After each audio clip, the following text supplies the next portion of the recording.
Hello කොහොමද යාළුවනේ? මගේ නම ලුමි. අද ඔයාලත් මත් එක්ක එකතු වෙලා මේ පාඩම අහන්නවට ගොඩක් සතුටුයි. අපි එකටම සරලව මේ පාඩම ඉගෙනමු. ඔයාලා රෙඩි නේද? යන්ත්‍ර ඉගෙනීමේදී ඒ කියන්නේ මේ මැෂින් ලර්නින් වලදී අපි සාමාන්‍යයෙන් හිතන්නේ දත්ත ගොඩක් තියෙන තරමට ආකෘති පුරෝකතනයෙන් වඩාත් නිවැරදි කියලා නේද? ඔව් ඉතින් ගොඩක් වෙලාවට සාමාන්‍ය පිළිගැනීමේ ඒක තමයි. හැබැයි අද අපි මේ කරන්න යන ගැඹුරු විමර්ශනයෙන් පේන විදිහට මේ විශේෂ සංකල්පයේ ඇතුලේ ඇල්ගොරිදමයකට හරියටම තීරණයක් ගන්න නම් අර ලැබෙන දත්ත වලින් 99%ක්ම වගේ නිකන්ම අමතක කරලා දාන්න සිද්ධ වෙනවා. ඒක මාරයි නේද? ඇත්තට මේක තමයි මේ ඇල්ගොරිතමේ තියෙන ලොකුම මැජික් එක.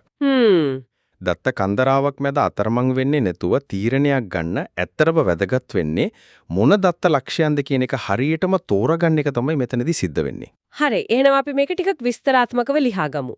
අද අපේ මේ සාකච්ඡාවට පාදක වෙන්නේ support vector machines. එහෙමත් නැත්නම් අපි කෙටියෙන් කියන SVM ගැන තියෙන දේශන සටහන් පෙළක්. ඔව්. ඉතින් මේ සටහන් වල ආරම්භයේදීම මට හිතුණු ප්‍රශ්නයක් තමයි ඇයි මේකට large margin classifier කියලා විශේෂ නමකින් හඳුන්වන්නේ කියන එක.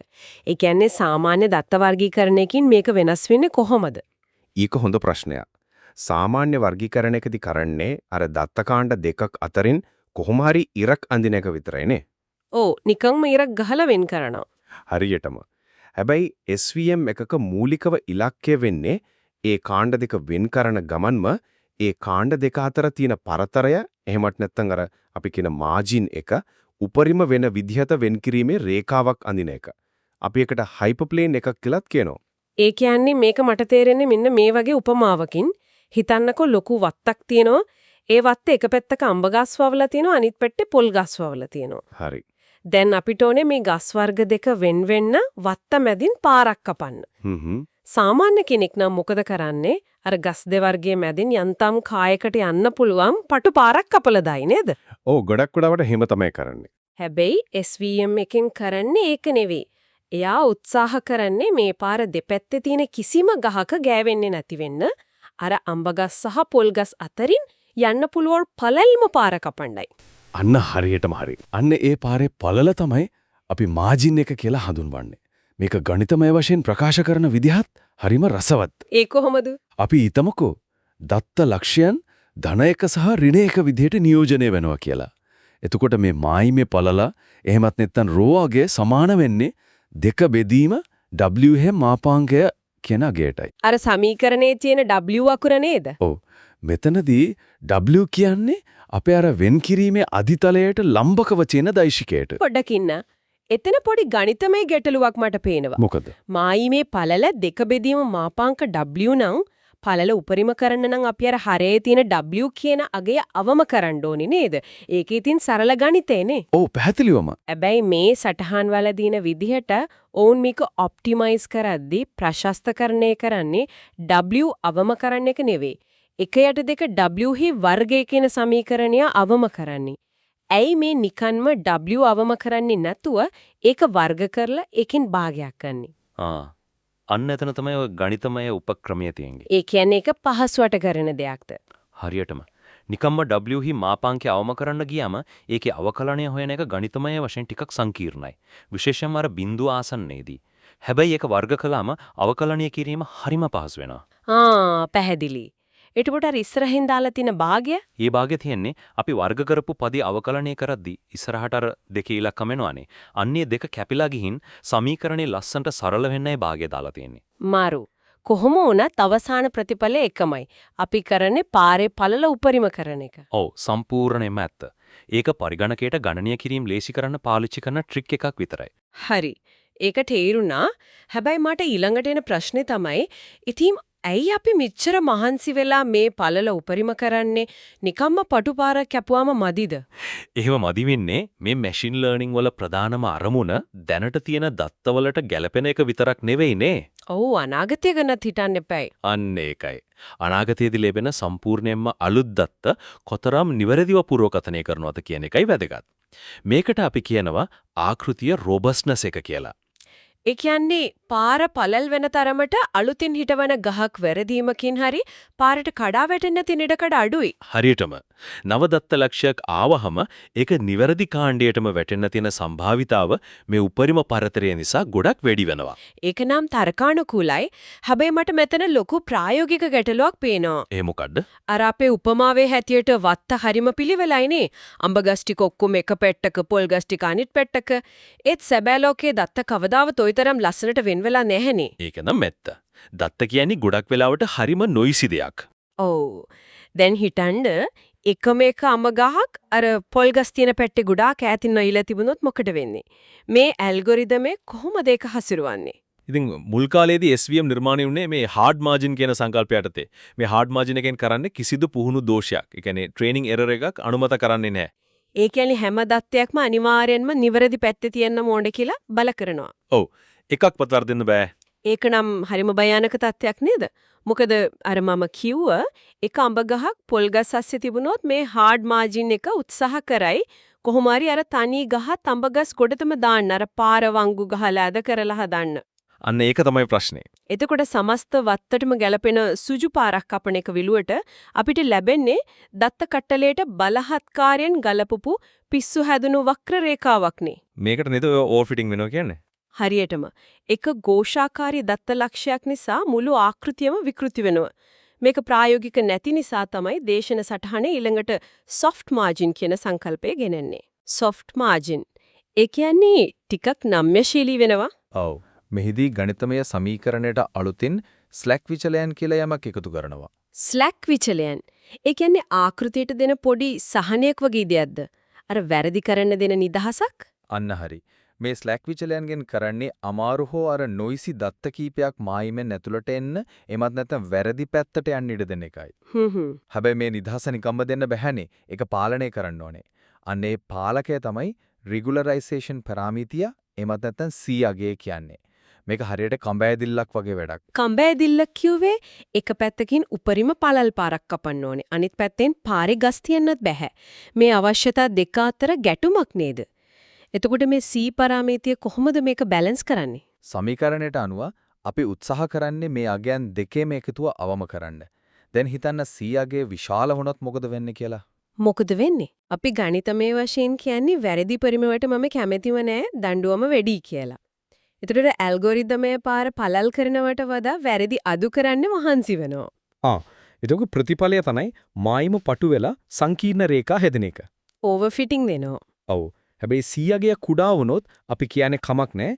වැරදි ටිකක් වුණාට සමස්ත රටාව හොයාගන්න පාර පළල් කරන්න කියලා. එතකොට මායිම පුලුල් වෙනෝ ආකෘතිය සරල වෙනවා. මරු.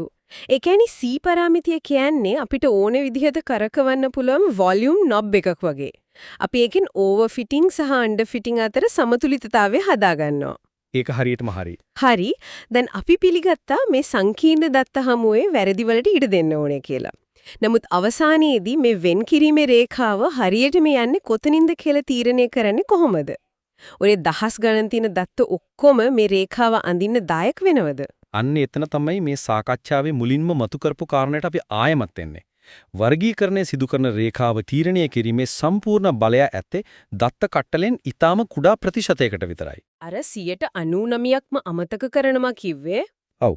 අන්න ඒ සුවිශේෂී දත්ත ලක්ෂවලට අපි කියනවා සපෝට් වෙක්ටර්ස් කියලා. මට මේක තේරුම් ගන්න පුළුවන් මෙන්න මේ වගේ උපමාවකින්. හිතන්න රටවල් දෙකක් අතර දේශ සීමා ගිවිසුමක් අත්සන් කරනවා කියලා. ඒ දේශ සීමාව හරියටම කොතනින්ද යන්නේ කියලා තීරණය කරන්නේ රට මැද තියෙන නගර නෙවෙයිනේ. හරියටම අර දේශ සීමාවේ මායිම් රේඛාවේ ගෑවිගෙන තියෙන නගර තමයි මේකට වැදගත් වෙන්නේ. පැහැදිලිවම අර රට මැද කිලෝමීටර් 100 ගාණක් එහයින් තියෙන ප්‍රධාන නගරයක් මේ දේශ සීමාව අඳින්න කිසිම බලපෑමක් කරන්නේ නැහැ. මේ සපෝට් වෙක්ටර්ස් කියන්නේත් අන්න ඒ වගේ මායිමේ තියෙන VIP දත්ත ලක්ෂ ටිකක් නේද? ඒද ඊටාම ලස්සන පැහැදිලි කිරීමක්. ගණිතමය වශයෙන් මේ VIP ලක්ෂ ටික හොයාගන්නේ ලැග්‍රාන්ජියන් මල්ටිප්ලයර්ස් හරහායි. අර ඇල්ෆා කුරෙන් ලියන්නේ ඒක නේද? ඔව්. මෙයාගෙන් අපි ඇල්ෆා කුරෙන් සංකේතවත් කරනවා මේ ප්‍රශස්ත කරන ගැටලුව විසඳුවාට පස්සේ පුදුමයකට වගේ බොහෝ දත්ත ලක්ෂය. ඒ කියන්නේ රට මැද තියෙන නගරවලට මේ ඇල්ෆාගේ බිඳ බවට පත් වෙනවා. ඒ කියන්නේ යම්කිසි දත්ත ලක්ෂයක ඇල්ෆා අගය බිඳුවට වඩා වැඩි නම් විතරයි ඒක සපෝට් වෙක්ටර් එකක් වෙන්නේ. හරියටම ඒ දත්ත ලක්ෂ පමණයි අපි සපෝට් වෙක්ටර්ස් විදියට හඳුනාගන්නේ. එතකොට ඇල්ගොරිදමය අර බිඳුව වෙච්ච ලක්ෂ සංඛ්‍යාත දත්ත ඔක්කොම සම්පූර්ණයෙන්ම අමතක කරලා දානවද? කිසිම වැඩකට ගන්නෙ නැද්ද? ඔව් සම්පූර්ණයෙන්ම අමතක කරනවා. මේකේ තියෙන ලොකුම වාසිය තමයි කාර්යක්ෂමතාවය. නව දත්තයක් ආවහම ඒක වර්ගීකරණය කරන්න පාවිච්චි කරන සමීකරණය බැලුවොත් අර බොහෝ දත්තවල ඇල්ෆාගේ බිඳුව වෙන නිසා ඒ පද ඔක්කොම සමීකරණයෙන් මැකිලා යනවා. එතකොට පරිගණකයට ලීසි. ඔව්. අපිට ගණනය කිරීම කරන්න වෙන්නේ අර සපෝට් වෙක්ටර්ස් කිහිපයක් එක්ක විතරයි. පොඩ්ඩක් ඉන්න. ඔය සමීකරණේ තියෙනවා තව පොඩි කොටසක් දත්ත ලක්ෂ දෙකක් අතර තියෙන තිත් ගුණිතය. ඒමත් නැත්තම් ඩොට් ප්‍රොඩක්ට් එක ගැන. මේ ඩොට් ප්‍රොඩක්ට් කියන සංකල්පය අපි හොඳට මතක තියාගමු. මොකද මම හිතන්නේ අපේ ඊළඟ අභියෝගයේදී මේක ලොකු කාර්යභාරයක් කරනවා නේද? අනිවාර්යෙන්ම. ඒක තමයි ඊළඟට එන ලොකුම හැරවුම් ලක්ෂ්‍ය. ඔව්. දැන් අපි මෙච්චර වෙලා කතා කළේ ඍජු රේඛාවකින් ඒ කියන්නේ ලීනියර් විදිහට වෙන් කරන්න පුරුවන් දත්ත ගැනනේ. හැබැයි හිතන්නකෝ ඍජු රේඛාවකින් වෙන් කරන්න බැරි තරමට දත්ත එකිනෙක පැටලලා තියෙනවනම්. ඒ කියන්නේ සංකීර්ණ රටාවන් තියෙනකොට ඔව්. උදාහරණයක් විදිහට නිල් පාටතිත් රවුමක් තියෙනවා ඒක වටේට රතු පාටතිත් රවුමක් තියෙනවා. කොහෙන් කෙලින් ඉරක් ඇන්දත් මේ කාණ්ඩ දෙක කවදාවත් වෙන් කරන්න බැහැනේ. මේ වගේ වෙලාවකදී SVM එකක් කොහොමද ක්‍රියාත්මක වෙන්නේ? අන්න එතනදී තමයි මේ non linear support vector machines වල අවශ්‍යතාවය මතුවෙන්නේ. මුල් අවකාශයේ වෙන් කරන්න බැරි දත්ත ඊට වඩා ඉහළ මානයකට එහෙමත් නැත්නම් higher dimensional space එකට map කරන එක තමයි මෙතනදී කරන්නේ. මානයන් වෙනස් කරනවා. ඔව්. ඉහළ මානයකට ගියාට පස්සේ මේ පැටලලා තියෙන දත්ත ඍජු අධිතලයකින් පහසුවෙන්ම වෙන් කරන්න පුළුවන් වෙනවා. මේ මානයන් වෙනස් කරන කතාව එකපාරටම හිතා ගන්න අමාරුයිනේ. මම මේකට පොඩි දෘශ්‍යමාන උපමාවක් කියන්නම්. හරි බලමු. හිතන්න මේසාපුරට රතු පාට ගල් ටිකකුයි නිල් පාට ගල් ටිකකුයි තියෙනවා. නිල් පාට ගල් ටික මැද රතු පාට ගල් ටික ඒ වටේට රවුමක් විදියට තියෙනවා. දැන් මට කාඩ්බෝඩ් එකක් අරගෙන මේ මේසේ උඩින් එක කෙලින් නිරකට තියලා මේ ගල් ಜಾති දෙක වෙන් කරන්න බැහැනේ. කොහොමවත් බෑ. හැබැයි මම මේ ගල් ටික උඩට විසි කරනවා. නිකම්ම නෙවෙයි. නිල් පාට ගල් ටික අඟල් 10ක් උඩට යනවා. රතු පාට ගල් ටික අඟල් 2ක් විතරයි උඩට යන්නේ. දැන් අර ගල් ටික වාතයේ පාවෙන ගමන් තියෙන්නේ. ඒ කියන්නේ දැන් අපි ද්විමාන තලයේ ඉඳන් ත්‍රිමාන අවකාශයකට ඇවිත්. මරූපමාව. දැන් මට අර කාඩ්බෝඩ් කෑල්ල අරගෙන අඟල් 5ක් විතර උසින් වාතයේ තිරස් අතට තියන්න පුළුවන්. එතකොට නිල් ගල් ටික කාඩ්බෝඩ් එකට උඩින් රතු ගල් ටික කාඩ්බෝඩ් එකට යටින්.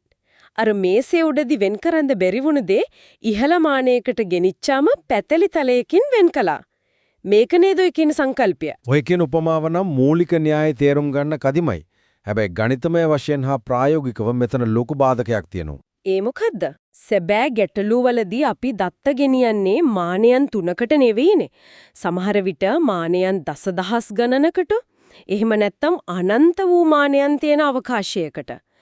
මේ හැම දත්ත ලක්ෂයක්ම ඒ තරම් ඉහළ මානයකට පරිවර්තනය කරලා ගණනය කිරීම කරන්න ගියොත් ලෝකයේ තියෙන සුපිරිම පරිගණකයේ වුණත් ක්‍රෑෂ් වෙන්න පුළුවන්. ඒ තරමට ඒකේ කම්පියුටේෂනල් කොස්ට් එක වැඩි. අම්මෝ ඒතර කොහමද මේක විසඳන්නේ? අර මම කලින් මතක් කරපු ඩොට් ප්‍රොඩක්ට් කතාව මෙතනට සම්බන්ධ වෙනවද? අනිවාර්යෙන්ම. එතනදී තමයි මේ යන්ත්‍ර ඉගෙනීමේ තියෙන සුන්දරම ගණිතමය කෙටි ක්‍රමයක් වන කර්නල් ට්‍රික් එක පාවිච්චි කරන්නේ. Colonel trick? ඔව් අපි කලින් දැක්කා සමීකරණයේ ඇතුලේ තියෙන දත්ත දෙකක් අතර තියෙන තිත් ගුණිතය පමණයි කියලා.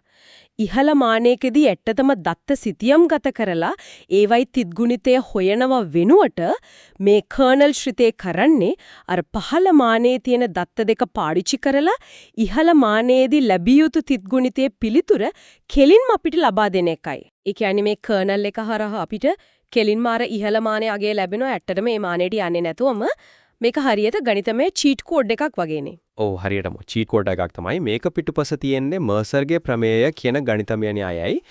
ඒකෙන් සහතික කරනවා අපි මේ භාවිතා කරන කර්නල් ශ්‍රිතය ඇත්තටම යම්කිසි ඉහළ මානයක තිත් ගුණිතයකට සමාන වෙලව කියලා. දේශන සතහනේ මේ වගේ කර්නල් වර්ග කීපයක්ම දක්වලා තියෙනවා. පොලිනෝමියල්, සිග්මොයිඩ් සහ විශේෂයෙන්ම ගාෂියන් එහෙමත් නැත්නම් RBF කර්නල් එක. ඔව් ඔය RBF කර්නල් එක ගැන සටහනේ විශේෂයෙන් සඳහන් වෙනවා මම දැක්කා. ඒකේ තියෙන විශේෂත්වය මොකද්ද? RBF කර්නල් එකේ තියෙන විශේෂත්වය තමයි එය දත්ත අසීමිත මානයකට, ඒ කියන්නේ infinite dimensional space එකට සිතියම් ගත කිරීමක් අනුකරණය කරනවා. මෙහි තියෙනවා සිග්මා වර්ග කරපු අගය එහෙම නැත්නම් විචලතාවය කියලා පාරාමිතියක්. මේ අගෙන් තමයි මායිමේ හැඩය පාලනය කරන්නේ. ඒක කොහොමද බලපාන්නේ? අර අපි කලින් කතා කරපු C පාරාමිතිය වගේද? යම් දුරකට සමානයි. මේ සිග්මා වර්ගය කියන අගය විශාල වුණොත් ආකෘතියේ දත්ත ලක්ෂ්‍යයේ බලපෑම බොහෝ දුරකට විහිදෙනවා. ඒ නිසා වෙන්කිරීමේ මායිම හරිම සුමුතයි. ඒ කියන්නේ අන්ඩර්ෆිටිං වෙන්න පුළුවන්. අන්න හරි. ඒක ඕනෑවට වඩා විශාල වුණොත් සූක්ෂම වෙනස්කම් අඳුර ගන්න බැරි වෙනවා. අනිත් පැත්තට මේ අගය කුඩා වුණොත් එක දත්ත ලක්ෂ්‍යයේ බලපෑම හරිම සීමිතයි. එතකොට මායිම හරිම තියෙනුයි. එතකොට හැම දත්තයක් වටේටම වෙන වෙනම මායිම් හැදිලා ඕවර්ෆිටිං තත්ත්වයටපත් වෙන්න පුළුවන්. ඔව්. ඉතින් නිවැරදි සිග්මා වර්ගය සහ C අගයන් තෝරගන්න එක තමයි SVM ආකෘතියක් සාර්ථක කරගන්න තියෙන ප්‍රධානම අභියෝගය. ඇත්තදම මේක හරිම ගැඹුරු වගේම සුන්දර ගණිතමය යෙදුමක්. සංකීර්ණ දේවල් කොයිතරම් සරලව සහ අලංකාරව විසඳන්න පුළුවන්ද කියන එකට SVM කදිම උදාහරණයක්. අනිවාර්යෙන්ම. ඉතින් අපි අද කතා කරපු දේවල් සාරාංශ කළොත් මුලින්ම අපි දැක්කා SVM කියන්නේ නිකන්ම වෙන්කිරීමක් නෙවෙයි අනාගත අනාවැකී නිවැරදි කරන්න පුළුල්ම මායිම හොයන ඇල්ගොරිදමයක් කියලා. ඔව්. ඊට පස්සේ අපි කතා කළා ഘോഷාකාරී දත්ත හමුවේ C පාරාමිතිය සහ ස්ලැක් විචල්‍යයන් හරහා කොහොමද කඹ ඇදිල්ලක් කරලා ආකෘතිය ස්ථායී කරගන්නේ කියලා. පැහැදිලිවම. ඊයඟට අපි තේරුම් ගත්තා මේ සම්පූර්ණ මායිමේ තීරණය කරන්නේ දත්ත කටලෙන් අතිශය කුඩා ප්‍රතිශතයක් වන මායිමේ ගැටෙන සපෝට් වෙක්ටර්ස් පමණයි කියන එක. අවසාන වශයෙන් දත්ත සුජු රේඛාවකින් වෙන් කරන්න බැරි තරමට සංකීර්ණ වුණාම කර්නල් ට්‍රික් කියන ගණිතමය චීට් කෝඩ් එක පාවිච්චි කරලා කොහොමද ඉහළ මානයකට ගිහින් ගැටලුව විසඳන්නේ කියන එකත් අපි අවබෝධ කරගත්තා. සම්පූර්ණ කතාව මෙතන තියෙනවා. ඉතින් මේ ගැඹුරු විමර්ශනය අවසන් කරන්න කලින් මේ සංකල්පය දිහා බලද්දී මට හිතුණු වෙනස්ම විදිහක අදහසක් අපි ශ්‍රාවකයන්ගේ මනසට එකතු කරන්නම්. බලන්න මේ SVM ඇල්ගොරිතමය තීරණයක් ගනිද්දී සම්පූර්ණ දත්ත කන්දරාවම ඔලුවට ගන්නෙ නැහැ. එය Tamanට ආදාළ නැති තීරණය වෙනස් නොකරන අතිවිශාල දත්ත ප්‍රමාණයක් බිඳුවක් බවට පත් කරලා සම්පූර්ණයෙන්ම අතහැරලා දානවා. එය අවධානය යොමු කරන්නේ Tamanගේ තීරණයට සුජුවම බලපාන ඒ මායිමේ තියෙන අතිශය තීරණාත්මක දත්ත. ඒ කියන්නේ සපෝට් වෙක්ටර්ස් කෙරෙහි පමණයි. ඒක නම් මාරම අදහසක්. අපේ එදිනදා ජීවිතේ ගත්තත් අපි සමාජ මාධ්‍ය ප්‍රවෘත්ති අනුන්ගේ මතවාද වගේ අසංඛ්‍යාත තොරතුරු ഘോഷාවන්ගෙන් යට වෙලා ඉන්නේ. අපිත් හරියට අර ඕවර්ෆිටිං වෙච්ච ආකෘතියක් වගේ හැම දෙයකම ප්‍රතිචාර දක්වන්න ගිහින් හැම කෙනෙක්වම සතුටු කරන්න ගිහින් අපේ මනස පැටලවිලා සංකීර්ණ වෙලා අපේ මානව තීරණ ගැනීමේදීත් මේ අනවශ්‍ය ഘോഷාවන් සම්පූර්ණයෙන්ම අතහැර දාලා අපේ ඉලක්කයට සුජුවම බලපාන අපේ ජීවිතයේ සපෝට් වෙක්ටර්ස් කෙරෙහි පමණක් අවධානය යොමු කළොත් අපේ මනසේ මාජින් එකත් අපේ නිදහසත් මෙලෙසම ප්‍රශස්ත කරගන්න අපිට පුරුවන් වේවිද. ඒක තමයි මේ ගැඹුරු විමර්ශනයේ අවසානයේ අපිට ඉතිරි වෙන ලොකුම ප්‍රශ්නය. අදට අපි සමුගන්නවා නැවතත් මෙවැනිම ගැඹුරු සාකච්ඡාවකින් හමු වෙමු. හරි යාළුවනේ, අදට අපේ පාඩම මෙතනින් ඉවරයි. අපි ඔලග පාඩමෙන් නැවත හමු වෙමු. එතකන් හොඩින් ඉන්න. පාඩම් ටික හොඳට ප්‍රැක්ටිස් කරන්න. බයි.